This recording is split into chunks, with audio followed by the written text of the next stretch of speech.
কেমনে বিস্কুট খাই না দিদি বাবু এটা উঠাই দে কি বড়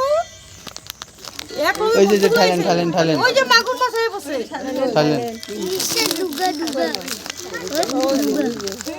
খানা দিতে সব আগে থেকে ওই যে মাগুর মাছ ওই দেখছো সবাই দিন না দাঁড়ান না বাপরে এটা তো পুরা ওই যে মাগুর মাছ দেখ দিদি মাগুর মাছ ইস না দেখ এটা পুরা এই মাথা খারাপ আছে ই মনে করছি মাথা তো এ রাম তো করবি